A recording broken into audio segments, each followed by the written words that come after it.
여러분 안녕하십니까? 뉴스투데이 제주입니다. 최근 원희룡 국토교통부 장관 후보자의 인사청문회를 앞두고 오등봉 개발 사업을 둘러싼 논란이 다시 불거지고 있는데요. 논란의 핵심은 제주도가 사업자를 선정하는 과정에서 공공기관의 참여를 권장하는 국토부의 지침과는 달리 민간 사업자에게 맡겨 특혜를 줬다는 것입니다. 김찬년 기자가 당시 추진 과정을 되짚어봤습니다. 아파트 1,600세대를 짓고 나머지는 공원으로 만드는 민간 특례 사업이 추진되고 있는 제주시 오등봉 공원입니다. 지난 2016년 한 건설업체가 같은 방식으로 아파트 680세대를 짓겠다고 제안했지만 제주시는 경관훼손과 하천 오염 우려를 이유로 받아들이지 않았습니다. 하지만 불과 8개월 뒤 원희룡 전 지사가 결재한 검토 보고서, 오등봉 등 9개 도시공원에 대해 민간 특례 사업 추진을 검토하라는 내용입니다. 이후 민간 특례 사업 TF가 꾸려지고 한 달여 만에 추진 계획이 마련됐습니다. 당시 추진 방식은 민간과 공공을 함께 검토하는 이른바 투트랙 전략. 하지만 1년 반 동안 아무런 결론을 내리지 못하는 사이 지방공기업인 제주개발공사는 사업 참여를 포기했습니다. 개발공사는 최소 2년 이상 걸리는 지방공기업 투자 타당성 평가와 도의회 동의 절차를 사업 허가 시한인 2020년 7월까지 마칠 수 없었기 때문이라고 설명했습니다. 국토부의 지침에 따르면 공공기관인 제주개발공사는 가산점을 받을 수 있었는데도 제주도의 내부 검토가 길어지는 바람에 사실상 참여할 기회를 잃게 된 겁니다.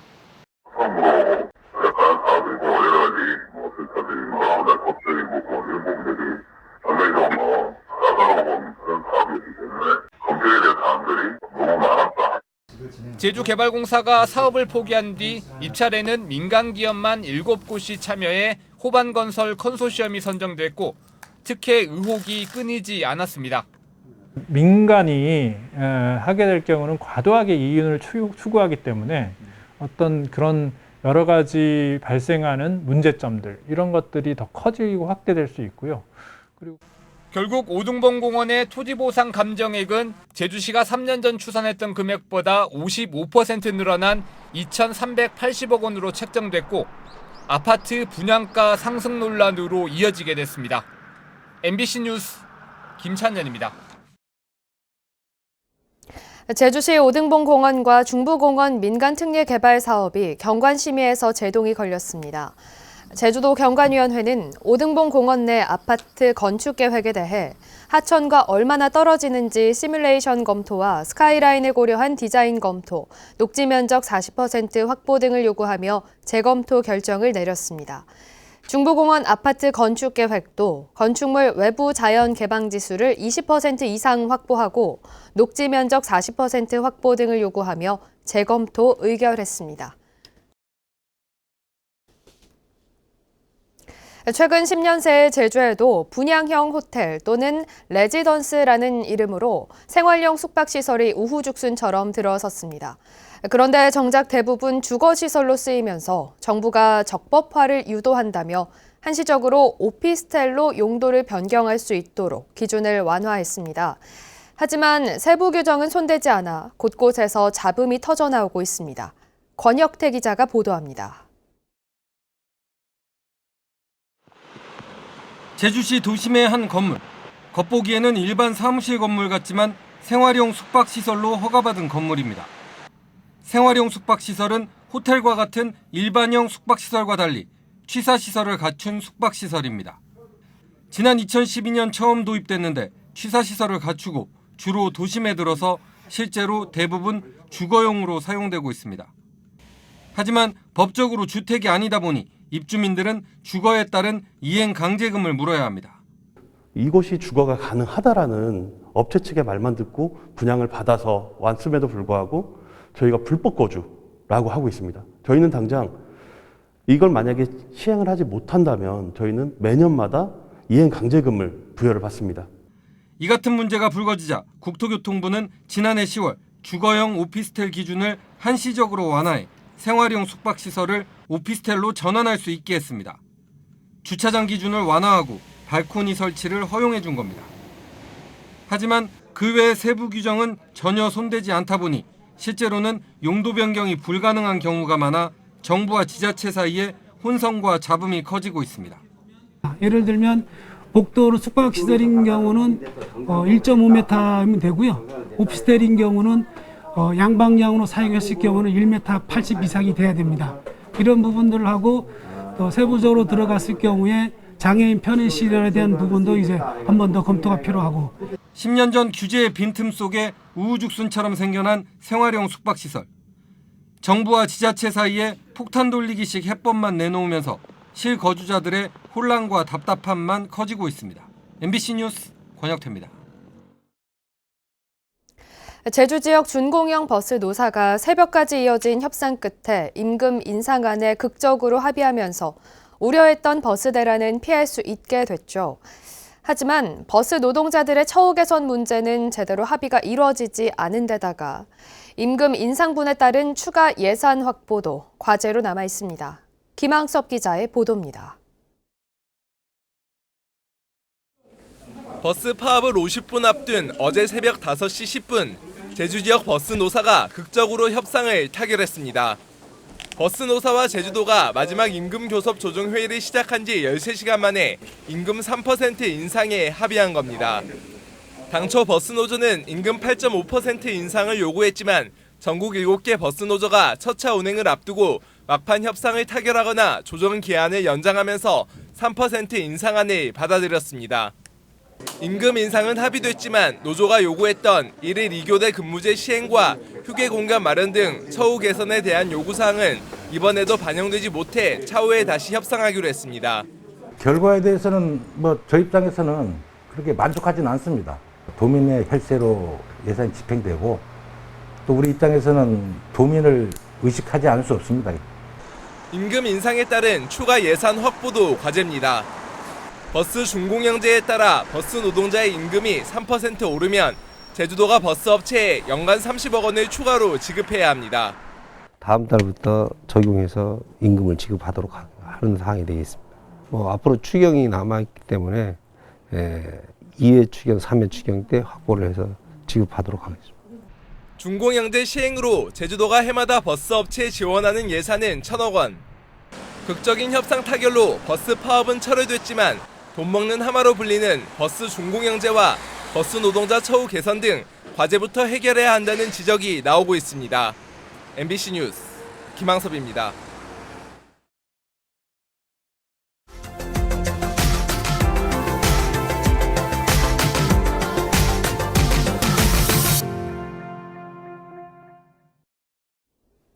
지속적인 인구 감소와 원도심 공동화로 도심이나 농어촌 할 것 없이 빈집이 늘어나고 있습니다. 이런 빈집을 정비해서 주민들이 원하는 편익시설로 활용하기도 하고 또 올해는 처음으로 이런 빈집을 어떻게 활용하면 좋을지 아이디어 공모전도 진행되고 있습니다. 여수 MBC 최우식 기자가 보도합니다. 여수 원도심 주택가 한편의 공터. 작은 쉼터와 간단한 운동기구가 설치되어 있습니다. 여수시가 지난해 빈집을 사들여 주민들을 위한 공간으로 조성해 놓은 곳입니다. 지난해 말 현재 여수 지역의 빈집은 돌산읍에만 250채, 화양면과 화정면이 각각 193채와 180채, 충무동과 동문동에도 각각 180채와 172채 등 농어촌과 도심 곳곳에 1998채나 됩니다. 여수시는 최근 몇 년 동안 철거 지원과 매입 정비 등 해마다 50여 채를 정비하고 있습니다. 건물 소유주가 빈집 철거를 희망할 경우에 철거비 300만 원을 지원해 주는 사업입니다. 올해 사업 물량은 45동인데요. 특히 여수시는 앞으로 철거 지원보다는 매입 정비 쪽에 치중해 정주 여건 개선에 주력하기로 했습니다.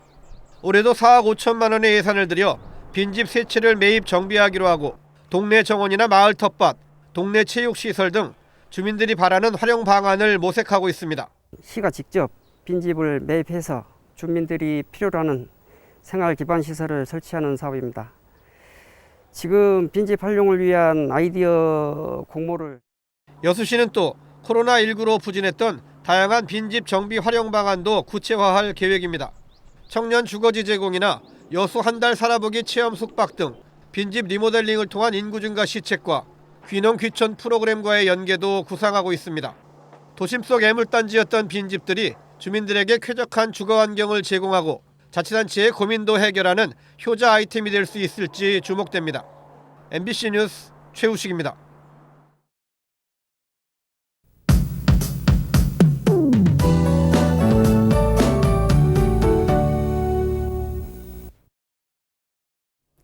비가 그친 뒤 찬 북서풍이 유입되면서 아침 공기가 쌀쌀해졌습니다. 제주는 아침 기온이 어제보다 8도가량 떨어져서 14도로 시작하고 있는데요. 낮에는 예년 기온을 보이면서 포근하겠습니다. 하루 사이에 기온 변화가 크고 일교차도 크게 벌어지니까요. 오늘 체온 조절할 수 있는 얇은 겉옷 챙겨 입으시기 바랍니다. 오늘 공기질은 깨끗하지 않겠는데요. 어제 중국 북동 지역에서 황사가 발생했습니다. 이 황사가 북서풍을 타고 오늘 서해안 지역에 영향을 줄 텐데요. 제주도는 오전에 일시적으로 미세먼지 농도 나쁜 수준이겠고요. 오후에는 보통 정도를 보이겠습니다. 오늘 고기압의 영향으로 구름 낀 가운데 대체로 맑은 날씨를 보이겠습니다. 덥고 습한 공기에서 차고 건조한 공기로 바뀌면서 선선하게 시작하고 있는데요. 현재 기온 보시면 북부 지역 14도를 보이고 있고요. 서부 지역 13도, 동부 지역 16도를 보이고 있습니다. 오늘 낮 기온은 남부 지역이 23도까지 올라가겠습니다. 북부 지역 20도, 동부 지역 21도가 예상됩니다. 도서 지역도 맑고 포근한 날씨가 이어지겠습니다. 바다의 물결은 1에서 2.5m로 일겠는데요. 오전까지 바다 안개가 끼는 곳이 있겠습니다. 오전에 항해하거나 조업하는 선박들은 유의하시기 바랍니다. 금요일에는 새벽부터 아침 사이에 비가 조금 내리겠고요. 당분간 맑고 온화해서 활동하기 좋겠습니다. 날씨였습니다.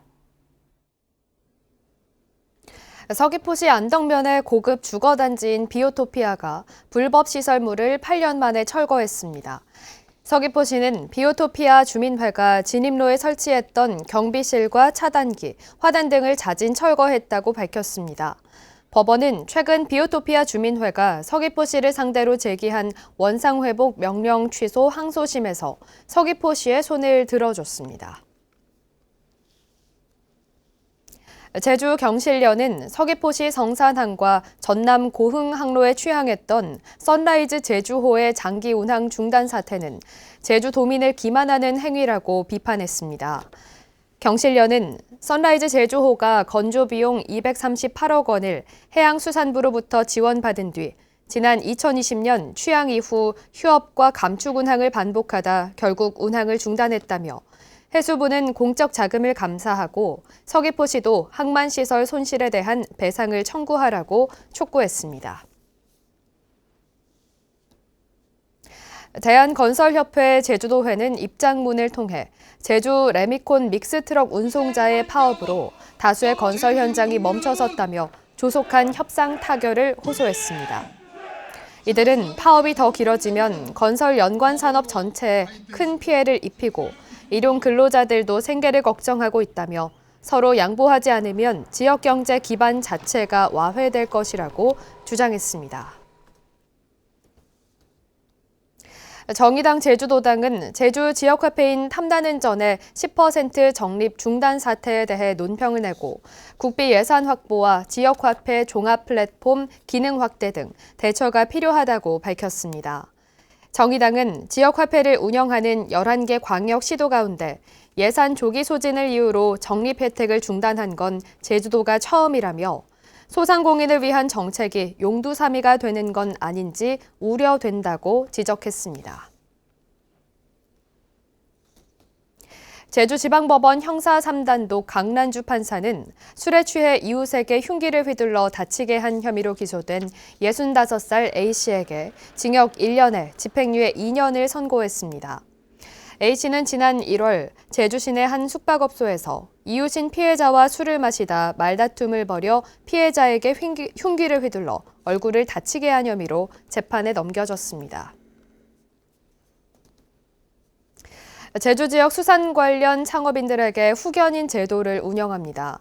제주도는 어업인 후계자로 선정된 지 3년 이내인 창업어가에 수산 지식인 또는 전문가 등 수산업 분야 10년 이상 종사한 어업인을 후견인으로 선정해 각종 자문과 기술 이전 등을 지원하기로 했습니다. 후견인에겐 지원 어가당 60만 원의 지원금이 지급되며 사업 신청 기간은 다음 달 20일까지입니다. 뉴스투데이 제주였습니다. 시청해주신 여러분 고맙습니다.